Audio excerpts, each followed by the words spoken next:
Hi, it's Adrian Duncan again, and this is the sixth and final course of the beginner's course in astrology. And we've been through the 12 signs, and we've looked at the planets and how they express themselves in the signs.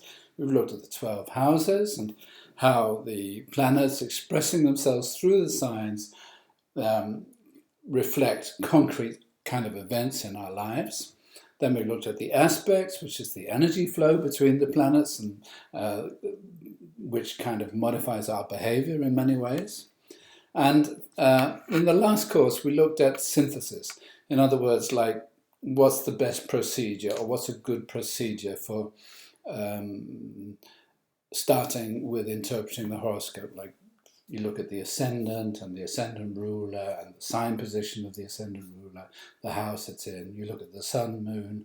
You look at the other personal planets and the aspects to them. And in that way, you can describe people's behavior, their drives, and quite a few of the events that happen in their lives.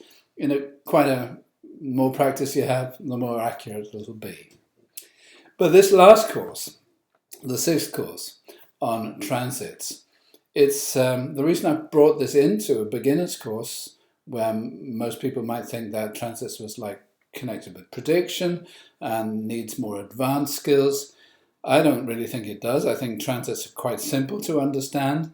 And the great thing about transits is it's so easily recognizable. Their effect is so easily recognizable.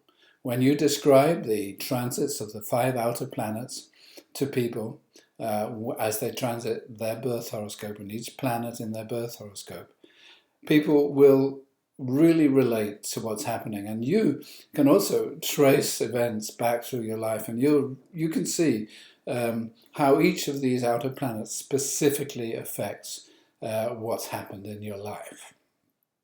So let's get straight into it.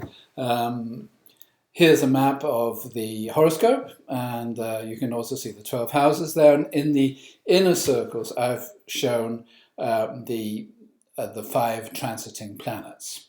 And you can see here that Jupiter has a 12-year orbit around the Sun, which means that it takes 12 years for Jupiter to go through the horoscope, and it will conjoin each planet in a 12-year cycle.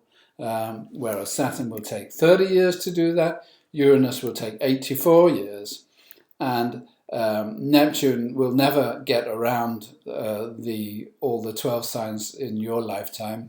Neither will Pluto, because Neptune has a 165-year cycle, and Pluto has a 248. But it's not just the conjunction of a moving planet to the birth horoscope that has a powerful effect. It's if a transiting planet is opposite a birth planet, or if it's square a birth planet, or trine a birth planet, or sextile a birth planet, they're all significant transits. So you take the aspects, of course, from the transiting planets and look at how they affect your birth horoscope. So really, transits are just your horoscope in motion. When you're born, the planet, you get a personal horoscope like a fingerprint. It describes your character, your karma, and your life potential. But the planets are still moving, and they're all moving after birth, and eventually each of the planets will make a cycle around your horoscope, apart from Neptune and Pluto.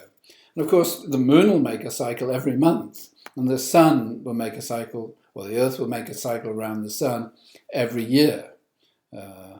And Venus and Mercury will do that within a year as well, and Mars takes about 2 years.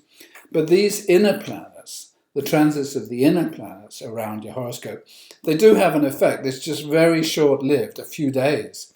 1 day, 2 days, 3 days. The moon, just a few hours. So you can actually feel the influences of these transits, but they're not very significant in the greater scheme of things. The only real significance, perhaps, when you're working with transits generally, is that the inner planet transits can trigger outer planet transits as they join the outer planets or aspect the outer planets which are transiting your horoscope.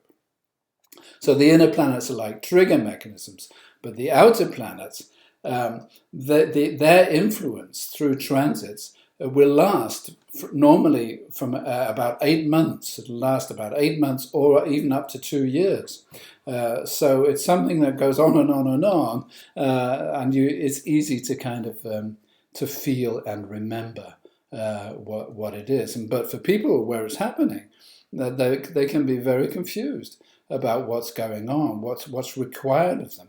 If you know your astrology, and if you know about transits, you'll know what the meaning of the transits are, what each planet is, what kind of development each planet is encouraging, and how to react to that influence so that you're going to get the optimal results from each planetary transit. No transit is bad in the long run.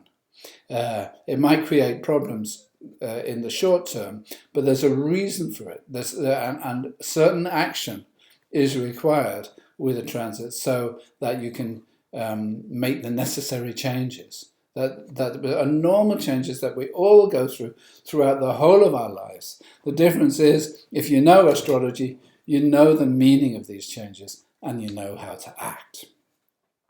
So let's get straight into it. And the first transit we're going to be looking at is Jupiter, which basically represents expansion, opportunity, and success. Then we'll be looking at Saturn, which is the taskmaster of the zodiac. It's like your German teacher, always bringing obstacles and trials, but you kind of get strong through them. Uranus, which kind of stresses you out, but it's great for kind of radical change, travel, experimentation, and consciousness expansion. And Neptune, which is completely the opposite. It's something that undermines your will, undermines the things you're trying to achieve, because Neptune's interested in you finding new values, which will enrich your life in the end. So it brings spiritual growth, but kind of dissolution of certain things that you don't really need. And finally, Pluto, which, if you look at Jupiter, Saturn, Uranus, and Neptune, they're huge planets. They're huge gas giants, whereas Pluto's quite small, and you might expect Pluto not to have much of an effect, but it does. I don't know why, really. It's a little planet, has a profound effect. It's like this. It's a small thing, which like an atom bomb is a small thing, but has a big effect. It brings major transformation, and any kind of transformation is accompanied by a crisis, as you have to give up or change stuff that you've been attached to.